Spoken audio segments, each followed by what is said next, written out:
Apakah kamu pernah dengar soal keirasionalan laki-laki di kamar mandi? Jadi di bandara waktu itu ada masalah serius karena pipis laki-laki yang berceceran di lantai sehingga membuat kamar mandi menjadi bau. Pendekatan yang dilakukan bukan soal edukasi harus pipis yang benar, tapi dengan memasang sebuah gambar lalat di urinalnya sebagai target yang bisa diarahkan oleh laki-laki ketika pipis. Menariknya, cara sederhana ini justru berhasil dan tingkat pipis yang berceceran di lantai jauh berkurang. Nah, kalau memang pria itu bisa mengarahkan pipisnya dengan baik, kenapa waktu itu berceceran di lantai? Halo semuanya, nama saya Michael, selamat datang di channel saya, Sikutu Buku. Kali ini saya akan bahas kenapa sih menjalani pola hidup sehat itu susah banget. Ini merupakan rangkuman dari video TED Talk David Ash yang berjudul Why It's So Hard to Make Healthy Decision dan diolah dari berbagai sumber. Mungkin bukannya kita tidak tahu kalau hal itu buruk, tapi yang jadi masalah adalah kita tidak berperilaku dengan baik. Otak kita sangat sulit untuk diajak berubah. Mengubah pemikiran seorang hanya dengan informasi semata saja sudah cukup sulit, apalagi mengubah perilakunya. Umumnya, ketika kita berpikir untuk mengubah perilaku seorang, maka cara yang biasanya diambil adalah edukasi. Kita beranggapan jika seorang tidak berperilaku yang seharusnya, itu karena orang itu tidak tahu. Misalnya, jika saja mereka tahu bahaya merokok, mungkin mereka tidak akan merokok.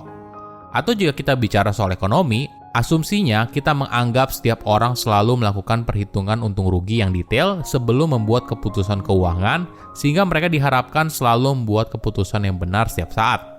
Sayangnya dunia nyata tidak begitu. Kita butuh pendekatan yang berbeda untuk mengubah perilaku. Kita perlu menyadari kalau manusia itu pada dasarnya bukan makhluk rasional. Kita adalah makhluk irasional. Keputusan yang kita ambil berdasarkan perasaan atau konteks sosial tertentu. Kita tidak selalu mengambil keputusan terbaik untuk jangka panjang.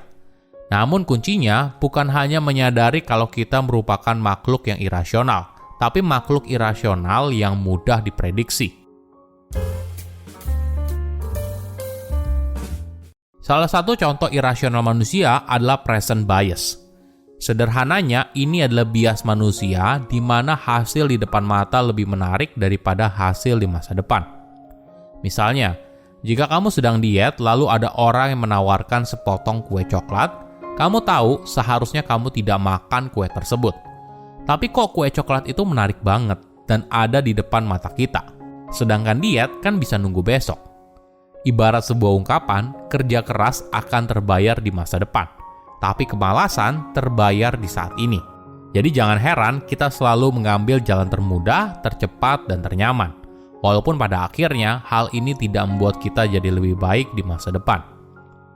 Selain present bias, kita juga cenderung terlalu membesarkan nilai dari probabilitas yang kecil. Mungkin ini yang menjelaskan kenapa undian begitu populer. Misalnya, kamu diminta untuk membeli barang tertentu, lalu kamu berkesempatan untuk mengikuti undian berhadiah yang besar. Entah hadiah utamanya berupa mobil, motor, logam mulia, dan sebagainya.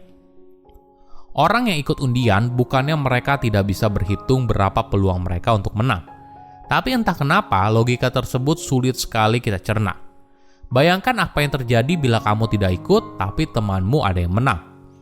Perasaan takut ketinggalan juga menjadi salah satu faktor yang mendorong kita untuk mengikuti program undian yang sebenarnya kita tahu kalau peluang kita menang itu sangat-sangat kecil. Ada sebuah eksperimen menarik di mana para peneliti memberikan para pasien di rumah sakit sebuah botol pil elektronik untuk merekam apakah pasien tersebut sudah makan obat atau tidak. Lalu ada hadiah dalam bentuk undian yang bisa mereka ikuti, hanya bila mereka makan obat sehari sebelumnya. Jika tidak, maka pasien itu akan mendapatkan pesan, kamu mungkin saja bisa menang ratusan dolar, tapi karena kamu tidak makan obat kemarin, maka kamu tidak dapat. Ternyata cara ini berhasil.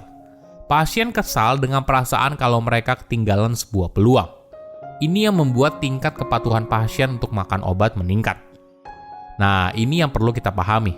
Manusia itu irasional, jadi kita butuh pendekatan berbeda, bukan hanya sekedar edukasi semata. Mana yang lebih memotivasi seorang, mendapatkan hadiah atau menghindari kerugian? Mungkin sekilas kita menjawab, hadiah merupakan motivasi yang luar biasa. Tapi bagaimana bila justru menghindari kerugian merupakan motivator yang lebih efektif? Ada sebuah eksperimen yang menarik. Jadi para peneliti ingin membantu para responden untuk berjalan lebih sering. Mereka ingin setidaknya mereka bisa berjalan 7.000 langkah dan semuanya diukur melalui aplikasi yang ada di handphone mereka. Di grup pertama, mereka hanya diberitahu kalau mereka perlu berjalan 7.000 langkah sehari. Sedangkan di grup kedua, mereka mendapatkan insentif keuangan. Mereka diberikan kurang lebih Rp20.000 sehari setiap kali mereka berhasil berjalan 7.000 langkah di hari itu. Lalu di grup ketiga, mereka juga mendapatkan insentif keuangan. Tapi bedanya, hal ini dibuat seolah-olah menjadi kerugian, bukan keuntungan. 20.000 sehari sama dengan 600.000 sebulan. Jadi para peneliti menaruh 600.000 di rekening virtual yang bisa dilihat oleh para responden.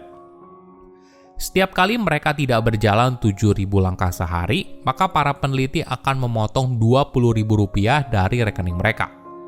Nah, mana yang lebih efektif? Mungkin dua hal ini terlihat sama, toh nominalnya sama, cuma beda cara pemberiannya saja. Tapi anehnya, hasilnya justru berbeda. Manusia ternyata lebih termotivasi untuk bisa menghindari kehilangan Rp20.000 daripada berusaha untuk mendapatkan Rp20.000. Para responden yang berada di dalam grup di mana mereka akan mendapatkan hadiah Rp20.000 setiap kali berhasil berjalan 7.000 langkah, ternyata tidak lebih sering berjalan daripada orang yang tidak diberi hadiah sama sekali. Namun, di grup di mana para responden akan kehilangan Rp20.000 setiap kali mereka tidak berjalan, maka mereka lebih mungkin untuk berjalan hingga 50%. Secara ilmu ekonomi mungkin tidak masuk akal, tapi secara psikologis sangat masuk akal. Rasa kehilangan lebih besar daripada potensi untuk mendapatkan sesuatu. Jika kita bicara soal perilaku manusia, ada dua hal yang penting. Pertama, kita secara fundamental sangat peduli atas apa yang orang lain katakan tentang kita. Sadar ataupun tidak, kita berperilaku berbeda ketika kita diawasi. Sederhananya, coba lihat di minimarket, lalu ada tulisan area ini diawasi oleh CCTV. Mereka tidak bilang kalau kita tidak boleh mencuri atau bertindak yang tidak pantas. Namun kalimat ini sudah jadi pengingat agar kita menjaga perilaku kita masing-masing. Ada sebuah studi menarik dari unit perawatan intensif di rumah sakit di Florida, Amerika Serikat. Jadi saat itu, tantangan utama yang dihadapi adalah rendahnya tingkat cuci tangan. Yang tentu saja sangat berbahaya karena menjadi potensi penyebaran penyakit. Mereka lalu melakukan eksperimen dengan menempelkan foto mata manusia di atas wastafel. Menariknya, tingkat cuci tangan justru meningkat 2 kali lipat. Kedua, kita secara fundamental cenderung meniru perilaku orang lain. Pada tahun 1960-an, Amerika Serikat mengalami tantangan untuk mengedukasi para pengendara menggunakan sabuk pengaman. Saat itu, sabuk pengaman belum menjadi keharusan, masih menjadi opsional. Tentu saja tidak mudah untuk memperkenalkan sebuah kebiasaan baru. Jadi mereka menggunakan acara serial Batman sebagai medium edukasi. Ketika Batman dan Robin masuk ke dalam Batmobile, kamera lalu fokus pada adegan mereka sedang memasang sabuk pengaman. Ini juga alasan kenapa para pemilik merek rutin melakukan endorse produknya ke figur publik. Mereka berusaha menggunakan kredibilitas si figur publik untuk menaikkan citra produknya. Silahkan komen di kolom komentar pelajaran apa yang kalian dapat ketika tahu informasi ini. Selain itu, komen juga mau tahu informasi apa lagi yang saya review di video berikutnya. Saya undur diri, jangan lupa subscribe channel YouTube Sikutu Buku. Bye-bye.